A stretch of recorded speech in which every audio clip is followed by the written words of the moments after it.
Columbia police need your help finding a missing 21-year-old woman, Samantha Josephson. They were kind of throwing her a little party for her for getting into law school. She was tired, wanted to go home. She went outside and called her an Uber. He'd circle, he'd wait. It was almost like a shark circling in the water. She willingly got in the vehicle because she thought it was her Uber. Drives off, and that's the last time that we could see her on any kind of video. He has the child locks on, so she cannot open the door, she cannot roll the windows down. They are on and locked. Well, this was more than a missing person. This was an abduction. It was a complete panic. My heart dropped to my stomach. And I just watched that video of her getting in that car easily 100 times prior to going to shift. He was going to be a black color. All right, here's the deal, man. I pulled your car over because it matches the suspect. Get your hand in your pocket. What are you, crazy? Get over here. Hey, get over here! I think God had his hand on us that day. There was certainly some divine intervention. I got him. Get on, guys. Get on the ground. Stop moving. Samantha Josephson's footprints were on the window of Nathaniel Rowland's Impala. This was her cry for help. Wildly swinging, wildly stabbing, in whatever rage is going on, and there's not a cut on him? How do you accomplish that with this? Your wife is in a bar. You said she's unresponsive. This is what he's going to tell you. How to get out of that situation. And I grabbed the gun. Trying to find the first place to put a body. No, sir. The only thing they could do was kill him. You want to say anything? We, the jury, and to find the defendant.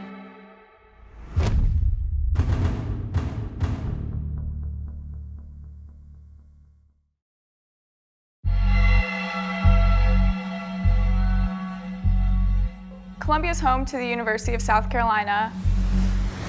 And for students, the place to be on a Thursday night is a part of town called 5 Points. Bird Dog Bar is right in the middle of all of it, so when you get close to that 2 a.m. hour, it gets pretty crowded out on the streets with folks looking to get something to eat or catch a ride home. That's what college senior Samantha Josephson was trying to do, catch a ride home. She had come down here from Robbinsville, New Jersey. She was about to finish up and was getting ready for graduation in May. She was getting ready to get into law school, and they were kind of throwing her a little party for getting into law school. She was tired. She wanted to go home, but she didn't want to spoil the party for her friends, so she went outside and called her an Uber. The ride was confirmed that it was on the way.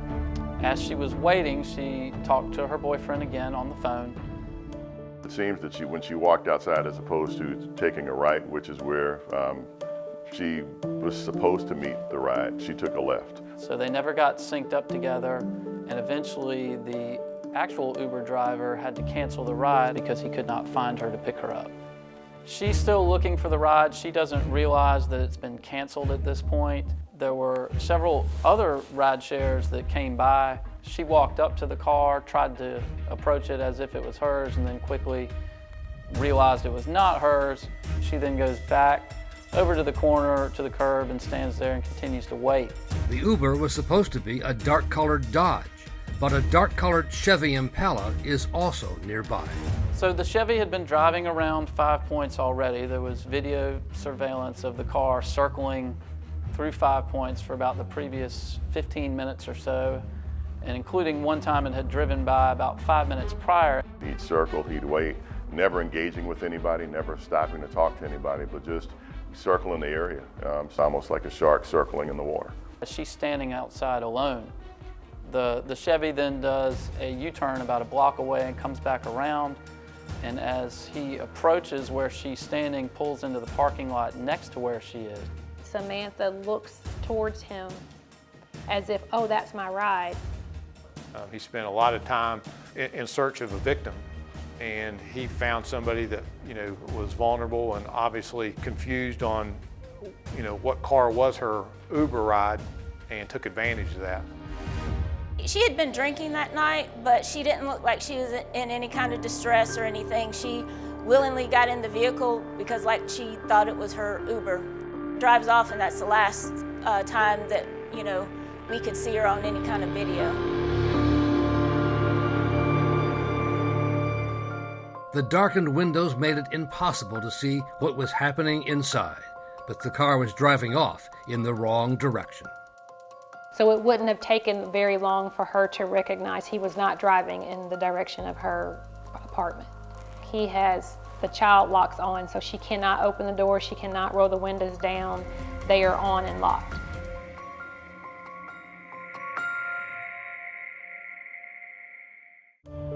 Samantha's friends did not call the police until the next day. They assumed that she had gone somewhere with a friend perhaps and went to bed for the night. When they awoke the next morning and saw that she still was not there, that's when they began to worry and attempted to try to find her. She worked in a local restaurant here in Columbia, and she was due to work that morning and never missed work, was never late for work. Using a feature on her phone, Samantha's friends tracked where she had gone. And at some point in time, her phone just stopped tracking. Then the friends went back to the Bird Dog restaurant and got the surveillance video. Now it was time to call the police. So it was like 10 hours after she'd been missing. Well, this was more than a missing person. This was an abduction. Samantha would call us or text us every day, and she hadn't done so that day. I actually put out what we call a BOLO, be on the lookout. We couldn't get a license plate. All we could get was that it was a black Impala. That was pretty much all we could get from the video. Couldn't pinpoint the car owner at that point, but we could say it was a late model Chevy Impala, and we're able to at least narrow the search down a little bit from there. Time was of the essence to find Samantha as new clues came in, videos of the possible suspect. He attempted to use her debit card or a credit card multiple times at different banks. 2 times at a Wells Fargo that was in Sumter, South Carolina at an ATM, and 9 times actually at another location about 45 miles from that was actually in the Columbia area. And then the staff at a Wendy's drive-thru reported they may have seen the suspect in his car, a white sheet covering the headrest and part of the back seat. But there was no sign of Samantha Josephson. So it was a complete panic. My heart dropped to my stomach. For whatever reason, I knew that I had to get down there. Samantha's parents, Marcy and Seymour Josephson, headed to South Carolina from their home in New Jersey. And I would say about maybe 4 hours into the ride, 5 hours into the ride, Officer Odom called me from the Columbia Police Department, and for the second time asked me, what's my ETA? And I hung up the phone, and I just said, this is not good. I said, this is going to end really bad. There had been an ominous report an hour and a half away from Columbia from the sheriff in the Clarendon County town of New Zion. It is in the middle of nowhere. 2 hunters had been in the area, were looking for turkey, and just came upon her body. She was covered in her own blood on her face, her arms, her legs, her feet. There were numerous wounds all over her body. They called up to our department and requested a picture of her, which came off the video that she was last seen in, so she had all the same clothes that she was found in. And when we got to the police department, they brought us into a conference room. They really couldn't identify her because of everything that had happened, how bad she was. And they said that we're very confident that this is your daughter. And then the parents had to tell their other daughter, Sydney, still back in New Jersey. And that was the hardest call I ever had to make, was telling Sydney that her younger sister was dead. You know, broke our heart. But to hear her drop to the ground screaming and not being there for her hurts. Still does to this day. Police vowed to the Josephson that they would find the killer, the mystery man in the black Chevy Impala.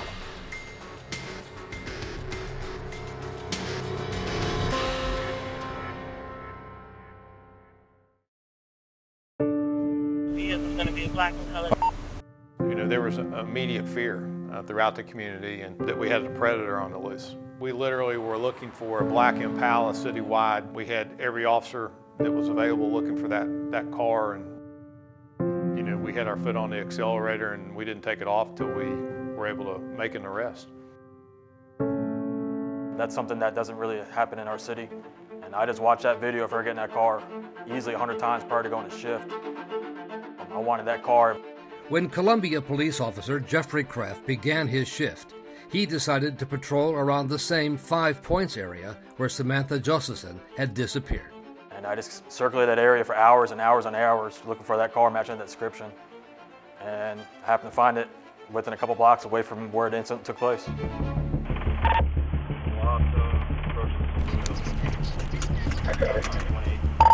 Temple. It was like 2:30 in the morning. That was the last place I thought I would find him.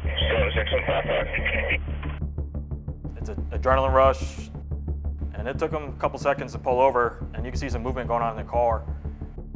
Officer Kraft did not know that Samantha's body had already been discovered. My was hopes to find Samantha Josephson still inside the car. When I approached the car, of course, I smelled the odor of marijuana come from the cars. And then approached him, and his seat was far back. You know, it was unusual. What's going on, sir? You got your license? You got your license on you? I'm Officer Kraft, Columbia Police Department K9. Oh, no, sir, I don't got a license on me. You don't have no license on you? Yes, I lost my license at 12. Why not? All right, man. Who's smoking the marijuana? I had smoked some earlier, sir, when I was at home. All right. All right, man, you have to step on out, man. All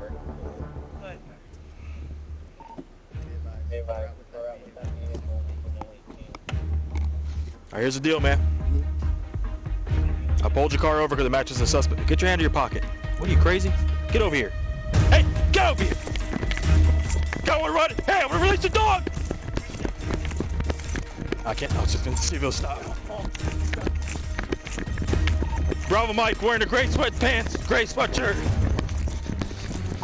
Wakama, doors blocked, 500 block. Nunez, keep going, he's gonna be on your left. He outran me, he was fast. 10-4, I'm gonna go back to the car. And rule of thumb, you really shouldn't leave the car, especially, you know, my thought is, hey, that's where there's evidence inside the car. And there was a female passenger in the front seat who should know the identity of the driver who ran away. What's his name? Nate? Nate, the first clue to the suspect's identity. Do a probable cause search for the marijuana coming from inside the vehicle, and while searching that vehicle is when I find a set of keys that had a pink keychain, which I thought was odd. Whose car is this? His car? Does it usually have pink keychain? It's a sister. Looking for anything that might belong to Samantha, the missing person called an 81 in police jargon. Hey, do you know what kind of cell phone our 81 has? The one from that was reported today? I haven't heard anything about it. That's why I stopped it, because it matches the description. Okay. I'm finding the girl's cell phone and the girl's keys in the driver's seat. Yeah, the wheels are mad.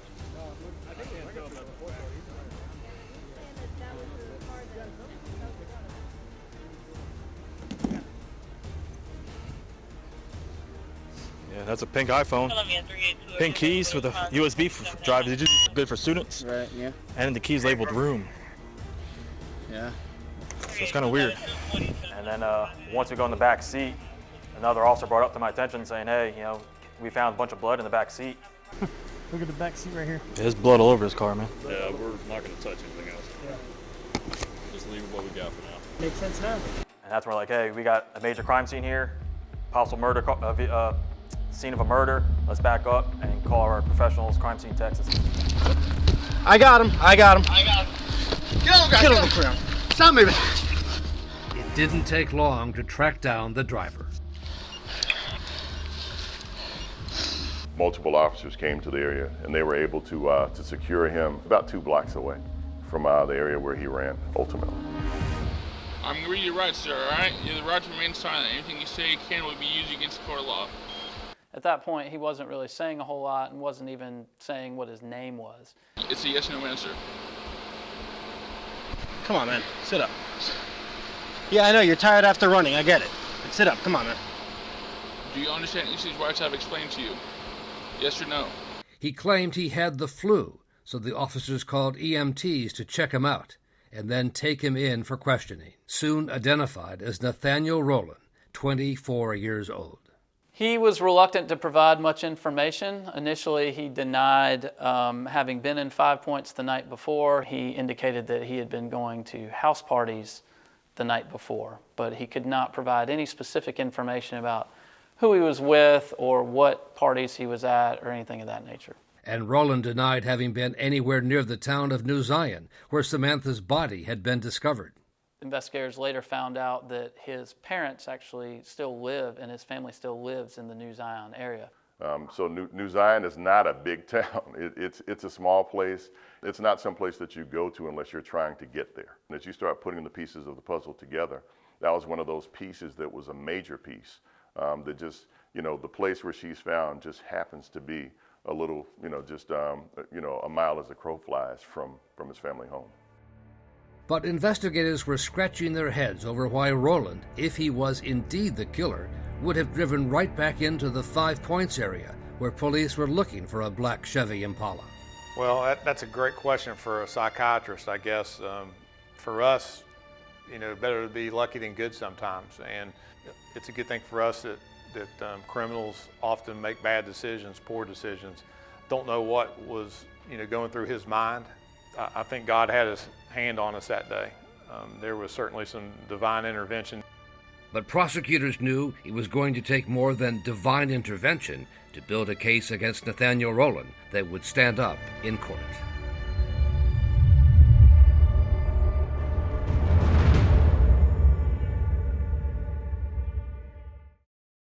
Good morning and welcome to the spring 2019 commencement at the University of South Carolina. It had been only 6 weeks since Samantha was murdered. Now I'd like to take a moment to recognize and honor the life and the legacy of Samantha Josephson, our cherished 21-year-old senior political science major whose life was tragically taken from us in March. Samantha's family is here with us today, and she'll receive her college degree posthumously directly after this ceremony. Samantha's parents, Marcy and Seymour Josephson, had been hesitant to send their New Jersey daughter off to a school in the South. We talked a lot about it because it's completely different than the Northeast. She's a female, she's Jewish. But at least it seems safer to them than the big cities of the Northeast. Everybody was, very gracious and very nice upon meeting them. So yeah, it seemed safe. We just really wanted her to be happy with whatever she did. She wanted law school, so we were behind her 100%. Just wanted her to be happy. And her father had told Samantha to use his credit card to call Uber whenever she needed a ride home, to take no chances. Especially at 1 o'clock, 2 o'clock in the morning, I didn't want her walking. But the surveillance video showed how it went wrong. Because what the kids told us that they were doing, they would say, "Are you here for Samantha?" So if Samantha said that when she got in the car, he would have said yes, and then they would have taken off. If she said to the driver, or, "What's my name?" and he couldn't respond to it correctly, then she wouldn't get in the car. But that is not what happened. And now the task for police and prosecutors was to prove that it was Nathaniel Rowland who was behind those windows, not someone who borrowed his car, as he claimed. Well, the biggest weakness from the outset was that there was no evidence that put Mr. Rowland in the vehicle definitively at the time that Ms. Josephson was in the car. You could put him as the primary driver of the vehicle both before and after. No one saw him get in or out of the vehicle. There was no camera or anything like that that showed his face inside the vehicle. Nor was it clear whether he was the man trying to use Samantha's debit card at the different ATM machines. He had a bandana around his head, and he also had the hoodie that he was wearing, he had white drawstrings, and he had on gloves as well. He pulled the drawstrings really tight so you could never see his face. And the autopsy on Samantha found she had not been sexually assaulted, so no semen to test for DNA, and no DNA that belonged to Nathaniel Rowland anywhere else on her body, including under the fingernails. He had on multiple layers of clothing, and you're not going to have skin under your fingernails if somebody's clothed. So the key was going to be what the state police forensics team could find inside the black Chevy Impala. A footprint on the inside of one of the back seat windows, evidence of Samantha's struggles to get free. They processed it for all manner of forensic evidence, fingerprints, DNA, hair, all those sorts of things, any paperwork that's found in the car. Including an eviction notice written by a female friend of Rowland's. And ultimately that led investigators to a residence where Mr. Rowland had been spending time with a lady friend of his at the time. Her name was Maria Howard, and she had met up with Rowland the morning after Samantha disappeared. As she's actually driving his car now and he's in the passenger seat, he begins trying to clean the car. He has rubber gloves that he puts on, he's wiping down part of the console, and she sees him grab this knife, or multi-tool as it has been referred to throughout the case, this double-bladed knife that has what appears to be blood on it. He's cleaning that off, and that really raised some suspicions for her. She asked him repeatedly about all of this, and he just told her to mind her own business repeatedly and wouldn't tell her anything else about what occurred. Then they searched her home, looking for physical evidence to corroborate her story. And it was in the garbage outside, and where they located a number of valuable items of evidence, to include the knife wrapped up in plastic grocery bags. There was wipes that had been used, paper towels, clothes of his, the clothes that she had seen him wearing for the last couple of days, covered in blood. And this black leather jacket. If you look on the black jacket, there are striations that look like nails being dragged down the jacket. And so that would be she scratched the jacket in trying to scratch him. They find a ton of the evidence, and all of this is in her trash. None of it's like laying around her house, really. It's all either hidden or in the trash. And so they're able to collect all of that. When they look in his car and they see that eviction letter, if they'd have just ignored it, the trash people would have picked up the trash and all that evidence would have been gone. And Maria Howard's account also helped to explain the surveillance video from Wendy's, a white sheet visible over the headrest. And this is extremely important because you can see Nathaniel Rowland in the driver's seat at the Wendy's drive-thru the morning to afternoon after this happened. And this is crucial because it corroborates what Maria said, that she got into the car and she noticed that there was a sheet draped over the back seat. And that was to cover up essentially the evidence, the blood, that came from Samantha Josephson. So the prosecution knew, as it prepared for trial, that much would depend on Maria Howard's decision to turn on and turn against her friend, Nathaniel Rowland. It was very tough. She didn't want any part of this. She had nothing to do with what happened to Samantha. I mean, she was afraid for her life and her child's life.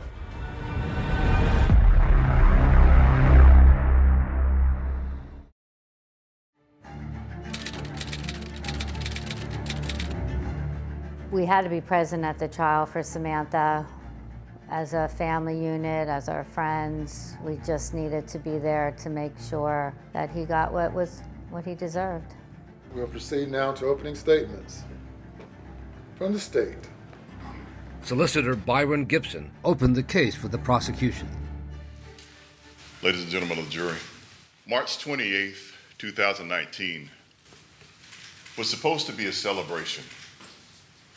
Samantha Josephson and friends were gathering together as a celebration of life. But what they didn't realize, what they could never have realized, is that the defendant, Nathaniel David Rowland, had his eyes firmly fixed on Samantha Josephson. The evidence will show that after she got into that vehicle, that's the last time that anybody saw her alive. But the prosecutor knew the jurors would soon hear from the defense about the lack of DNA evidence anywhere on Samantha's body that tied Rowland to the crime. With all things being considered, the simplest explanation is the truth. We believe that the simple explanation is that Nathaniel David Rowland kidnapped Samantha Josephson. We believe that the simple explanation is that Nathaniel David Rowland murdered Samantha Josephson. After you hear all of the evidence in this case, we'll be asking that you return a verdict of guilty of all counts, because he is indeed guilty in all counts. Thank you for your time. Thank you for your patience. Alicia Good of the Public Defender's Office presented the defense opening statement. 0. That's the amount of DNA on Samantha Josephson's body that matches Nathaniel Rowland. 0. It's not on her clothing. It's not under her ripped and torn fingernails. It's not on her ankles. Ladies and gentlemen, there's 0 evidence that Nathaniel Rowland was the one that kidnapped and killed Samantha Josephson. Thank you very much.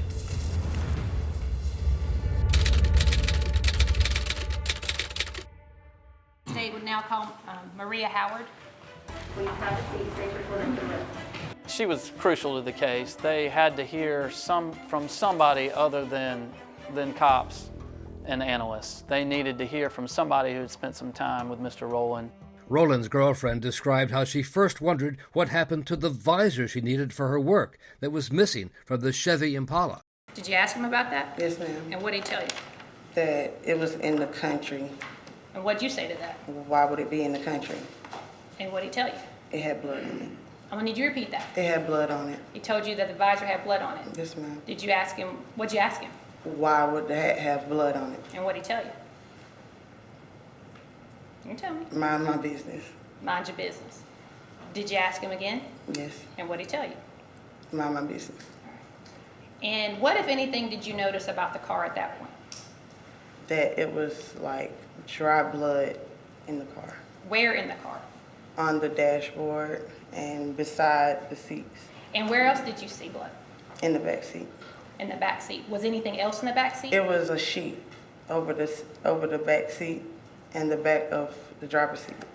Matching the video of the car at the Wendy's drive-thru. These are just small things, small details that corroborate previous testimony that are extremely important. I'm going to show you what's been marked as State's Exhibit number 13 and ask if you recognize that. Yes, ma'am. What is that? The thing that he was cleaning. The knife that had both his and Samantha's DNA on it. And when you saw his car, I believe you said earlier you saw his car at some point on the news. Mm-hmm. Yes, ma'am. And I believe you said you put 2 and 2 together. Yes, ma'am. Can you again explain to the jury why you didn't call the police then? Because I was scared. Scared of what? For my life and my child. No further questions, Your Honor. She had to come in and testify about what was probably the most horrendous 2 days of her life, and she did it. She paid the price then afterwards of having death threats and being put into bad situations, losing her job because she couldn't go back to work because of the death threats. We owe a lot to her for testifying.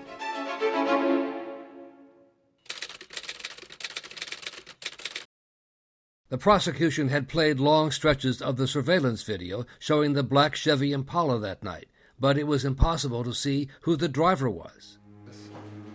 They called Oshamer Williams. You swear or affirm the testimony so given this case with the truth, the whole truth, and nothing but the truth to help you God? Yes, ma'am. But now detectives had turned up a witness, Oshamer Williams, who ran a cell phone repair shop. His store's cameras showed a man who had tried to sell Samantha's cell phone the morning after she disappeared. Do you see the person who tried to sell you the phone in the courtroom? Yes, ma'am. Where is he? Yeah, right now. What does he have on? The blue shirt, tie. Please let the record reflect that he has identified the defendant, Your Honor. It does. Thank you, Your Honor. No further questions. You, sir, may step down. The final days of the trial focused on the physical evidence. This is State's Exhibit 186, the bra. There were times where I had to put my head down because I didn't want to see certain things that they were showing. The front of the shirt. We had in our mind what had happened, but it was a lot worse. Yeah. Going through the trial was very difficult, definitely. So this is the left shoe. This strap is still intact. However, it was not attached to the front of her left foot. Made it 110% worse because of all the information and how brutal it was. But on cross-examination, the crime scene investigator was asked about the photos she took of Roland after his arrest. Was there any evidence he had been involved in a violent struggle? You don't see anything on him, right? In what terms? On his face, as far as scratches? As far as scratches, no, I do not. You don't see any marks? I do not see any marks on his Cuts? face. I do not see cuts on his face. Same thing with the arms? Same thing. Both sides? Correct. And his hands? Both Yeah, sides? correct. Thank you very much. The defense had made its most important point, and Nathaniel Rowland's lawyers decided they did not need to call any of their own witnesses, did not need to put on their own case.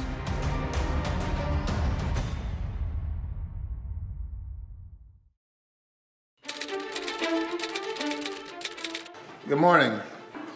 You have heard all of the evidence. It's now time for closing arguments. Please, court. Yes, sir.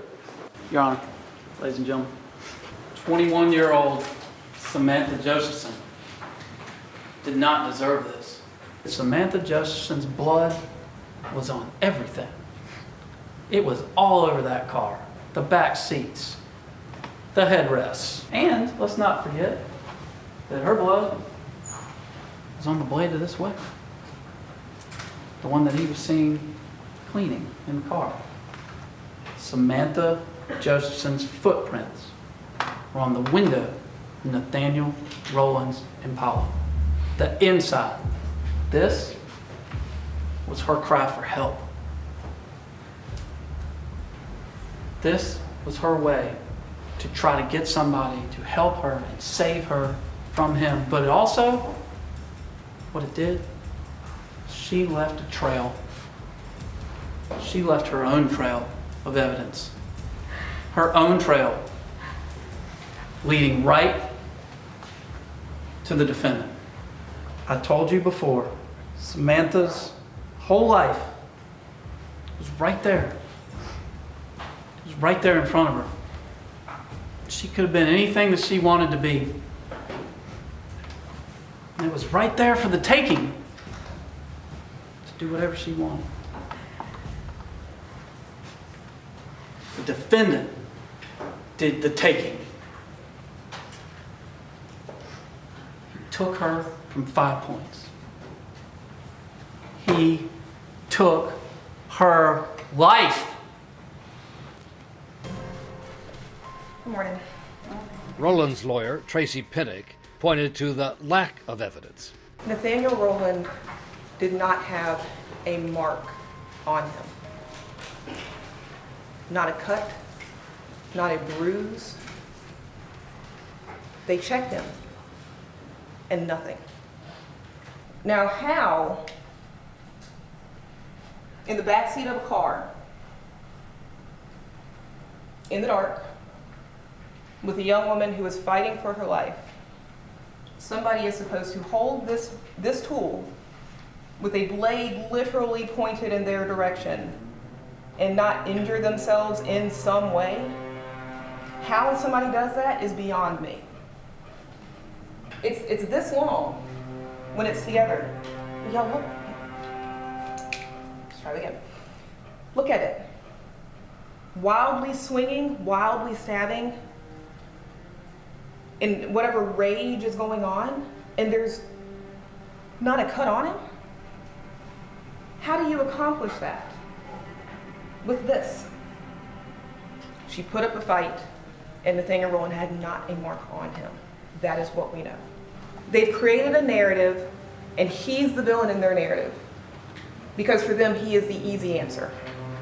He is the simple answer. In this case, it's the wrong answer. It is the wrong answer. The state has not proven that Nathaniel Rowland kidnapped Samantha Josephson. They have not proven that he has killed her, and they have not proven that he had a weapon during those crimes. What they prove is that he tried to sell her cell phone. He's not on trial for that. They have failed at meeting their burden. I ask that you find him not guilty. Thank you. The jury came back after 1 hour and 7 minutes. Have you reached a verdict? Yes, sir, we have. Is it unanimous? Yes, sir, it is. Okay, if you will pass it up, please, and you may be seated. Madam Clerk, you may publish the verdicts. The state of South Carolina versus Nathaniel David Rowland is an indictment for murder. We, the jury, find the defendant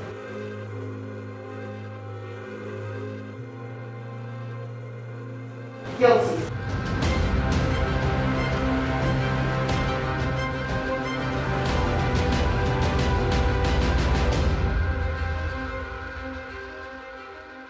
The court moved immediately to the sentencing phase, and Samantha's parents and her older sister Sydney finally had the opportunity to voice their anguish.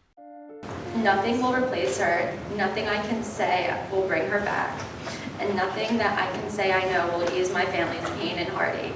No time to say goodbye. No time to tell Sammy all the things I would have wanted to say. No time to kiss her Kevela. We were thrown into this world of terror. My world is now complete. Nothing but memories can fill the emptiness of Sammy's passing. He is pure evil. I pray that he feels Samantha's pain. But the prosecution had already decided not to seek the death penalty for Rowland, and the family reluctantly agreed. I fought for it up to the last month. I wanted the death penalty. I wanted him executed. Do I tell you that I've contemplated suicide? Several times over the past 28 months. I did stop a couple times to look at him and to make sure that he knew that I was talking about him.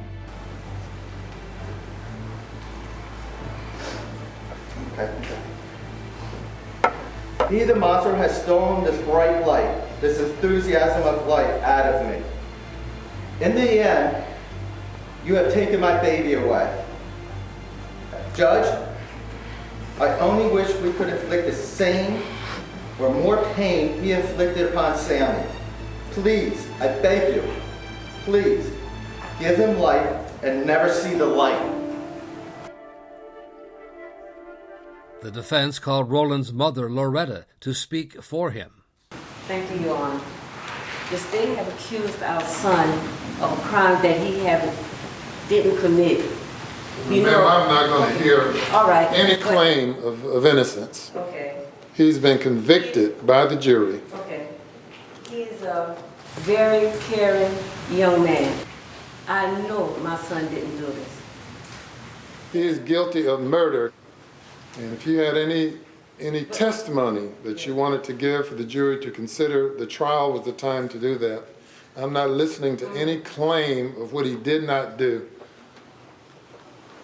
You are not a witness. But he's a loving child. He's a good person, very respectful, and respect others. And I thank the court. Thank you. If the defendant will come before the court for sentencing, is there anything you would like to say?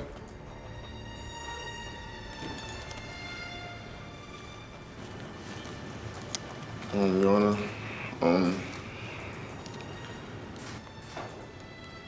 I know I'm innocent. But I guess what I know and what I think really doesn't matter.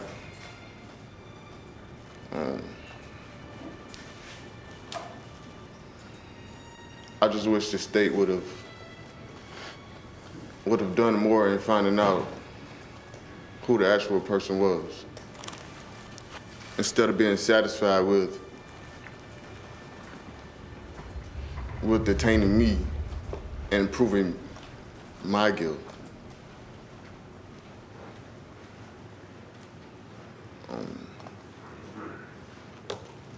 I feel like if they would have done further research in certain areas,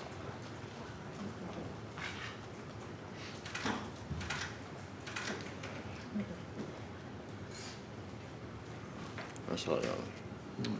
I have dealt with the heartless, and you fall into that category. A person without any remorse whatsoever. And for whomever asked me for leniency, yeah, that's not part of my DNA. The sentence in this case is easy, though painful it may be. The sentence of the court for murder is that you be committed to the State Department of Corrections for life. So thanks to all. If you remove Mr.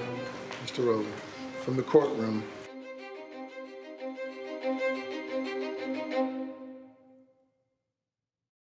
Since then, the Josephsons have launched a campaign so that what happened to Samantha when she got in the wrong car that night does not happen to anyone else. If she said to the driver, you know, what's my name, and he couldn't respond to it correctly, then she wouldn't get in the car. Once you're in the car, it's too late. We started the What's My Name Foundation, hoping their daughter's legacy will be one that saves lives. Class of 2019, on the count of 3, would you join me in repeating, what's my name? My name is Samantha Josephson, all together.